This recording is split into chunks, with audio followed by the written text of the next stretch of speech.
அஸ்ஸலாமு அலைக்கும். Hello friends, இன்றைக்கி ஒரு ஹெல்த்தியான டின்னர் செய்யலாமா? ராகி சப்பாத்தி செஞ்சுருக்கேன். அதுக்கப்புறம் வேர்க்கடலை சட்னி. ஸோ வாங்க எப்படி செய்யலான்னு பார்க்கலாம். அதுக்கு ஃபஸ்ட்டு ஒரு கடாய் வச்சுக்கிட்டு அதில் தண்ணி சேர்த்துக்கலாம். தேவையான அளவுக்கு உப்பு சேர்த்துட்டு 1/2 ஸ்பூன் நெய் சேர்த்துக்கலாம். அப்போ தான் சப்பாத்தி நல்லா சாஃப்டாக வரும். தண்ணி நல்லா கொதிச்சிட்ட பிறகு நம்ம மாவு சேர்த்துக்கிட்டே ஒரு கையால் இந்த மாதிரி ஸ்பூன் வச்சு மிக்ஸ் பண்ணிகிட்டு இருக்கலாம்.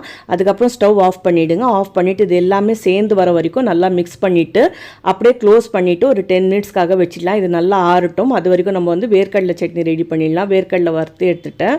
வேர்க்கடலை, வரமிளகாய், இஞ்சி, பூண்டு, புளி, அப்புறம் வெங்காயம் இது சேர்த்து நல்லா பேஸ்ட்டாக அரைச்சி எடுத்துட்டோன்னா, நான் உப்பு கூட சேர்த்துக்குங்க. சேர்த்துட்டு அரைச்சி எடுத்துட்டோன்னா நம்மளோட வேர்க்கடலை சட்னி ரெடி. நான் தாளிக்கெல்லாம் ஒன்றும் சேர்க்க போகிறதில்ல. நீங்கள் தாளிப்பு சேர்க்கணுன்னா கூட சேர்த்துக்கலாம். அதுக்கப்புறம் நம்ம நல்லா மாவு பிசைஞ்சிட்டு இந்த மாதிரி மெலிசாக சப்பாத்தி தேய்ச்சிட்டு நல்லா சுட்டி எடுத்தோன்னா கொஞ்சோண்டு நெய் மட்டும் சேர்த்துக்குங்க. கண்டிப்பாக ட்ரை பண்ணி பாருங்கள் எவ்வளோ சாஃப்டாக சூப்பராக வந்திருக்குன்னு. கண்டிப்பாக நீங்கள் ட்ரை பண்ணி பார்க்கணும் இந்த ரெசிபி. பாய் ஃப்ரெண்ட்ஸ், நெக்ஸ்ட் வீடியோவில் பார்க்கலாம். பாய்.